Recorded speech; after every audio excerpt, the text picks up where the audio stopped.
Welcome to Physics Short Classes.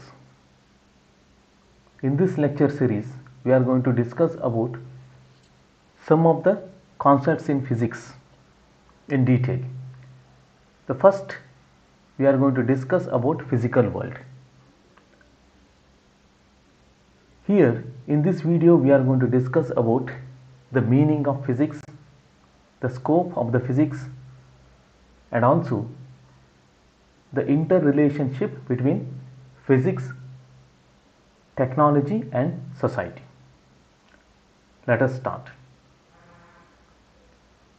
If you are watching this video for the first time, please subscribe to my channel.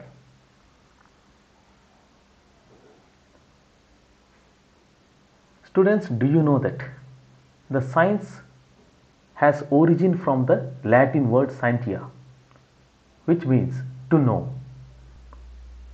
The eagerness of the human being to know more has developed the science. The scientific method is a systematic observations of the natural phenomena. Let us find out what are the steps involved in scientific method. If we want to know some natural phenomena, then the following steps has to be followed. The first one is systematic observation. Through detailed observation, we need to collect every possible data about the given natural phenomena. After collecting the data, we have to carry out controlled experiments in order to find out dependence of one physical quantity on the other. The observations obtained from the controlled experiments has to be given qualitative or quantitative reasoning. Then reasoning will be supported by mathematical modeling. Using the mathematical steps, we are going to find out the solution for that. After mathematical modeling, using the assumption, we are making the predictions. How the given phenomena will occur. Then after that, we are forming the law. This step is known as verification. Students, always the scientific method does not lead to the formation of the laws. Sometimes final steps will show that our observation has gone wrong, and this step is also known as falsification.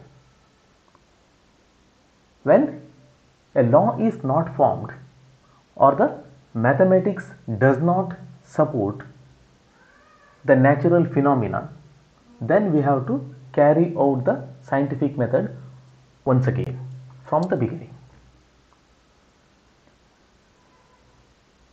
What is physics?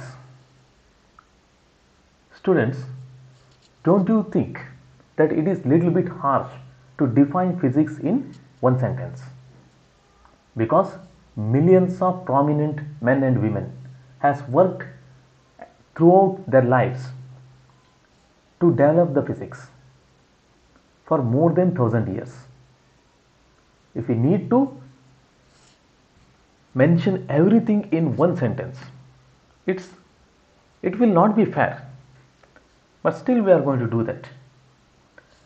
There are two different ways in which we can define the physics.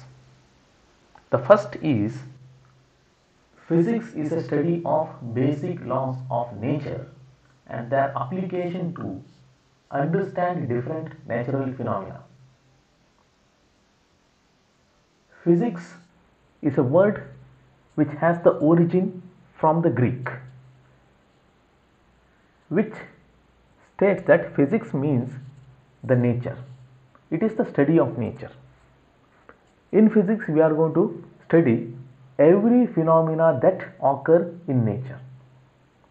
In order to understand that, we are going to form few laws which are known as the basic laws of nature.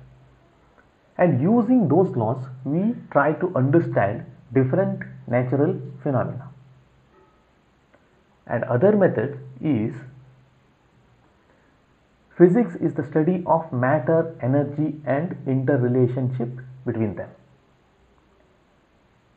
We know that entire universe is made up of either matter or energy.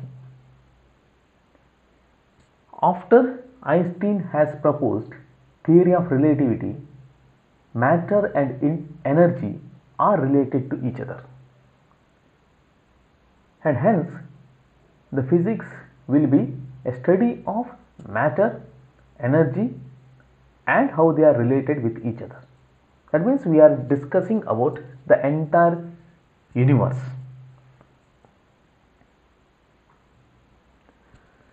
There are two principal thrusts in physics, two different ways or methods in which we develop the physics. The first one is unification. Here, in this method, we try to explain physical phenomena in terms of few concepts and laws. That means to define each and every natural phenomena, we do not use different laws. We are going to minimize the number of physical laws so that there will be only few laws here. So this method of applying a same law for different methods is known as unification. Let us observe an example. Newton's law of gravitation, which is also known as universal law of gravitation. This same law is used for explaining why apple falls on the ground, and also it could be used for motion of the moon around the earth, or why the planets will revolve around the sun. The other one is reduction. Here, to derive the properties of bigger and more complex, which is difficult to understand, the such system will be studied from its simpler parts here, from smaller to larger. Let us consider an example. Thermodynamics and kinetic theory. These are the two different branches in physics. In thermodynamics, we are going to discuss about macroscopic physical quantities like temperature, internal energy, volume, etc.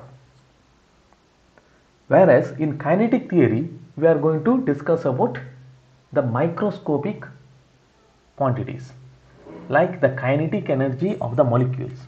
It is discussed from the molecular point of view here. But the temperature, which is discussed in thermodynamics, it is related to the kinetic energy of molecules of the system. That is discussed in the kinetic theory. Each and every molecule in a system, it will be randomly moving, which possesses the temperature. The average kinetic energy of the molecule is the measure of the temperature.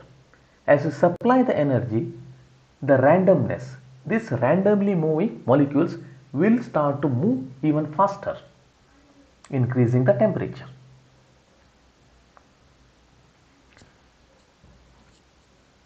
Physics is divided into two main parts. The first one is known as classical physics, which deals with the macroscopic phenomena like motion of particles, motion of sun in the universe, or planets around the sun, or moon around the earth, like that, larger particle which is visible to us. Optics, where we are going to discuss about the behavior of the light. Electrodynamics, thermodynamics, these are the branches of physics which are dealing with the macroscopic phenomena. That means those things which are visible to us. And other one is known as quantum physics, which is dealing with the microscopic phenomena. Small things which are not visible to our naked eye. They are explained with the help of quantum physics. In general, the structure of the matter, electrons, photons, etc. are discussed under quantum physics. You will be discussing these two branches of physics in detail in higher studies. Now let us move on. Physics, technology and society are complementary to each other. Sometimes technology gives rise to new physics. For an example, the invention of the steam engine by James Watt has led to the development of the thermodynamics. Steam engine, which is a technology to improve the efficiency of the steam engine, it has shown the necessity of development of a new branch of physics, which is thermodynamics, which deals with the conversion of heat into mechanical work. That means technology has led to development of physics. Other times physics generates new technology. Again example, the electricity and magnetism.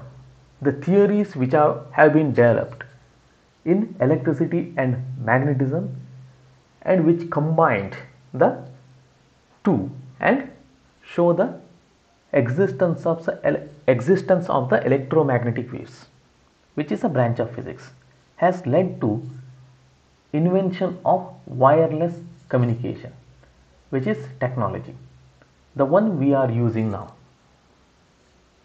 So therefore, both physics and technology are complementary to each other, and both together will use to help the society.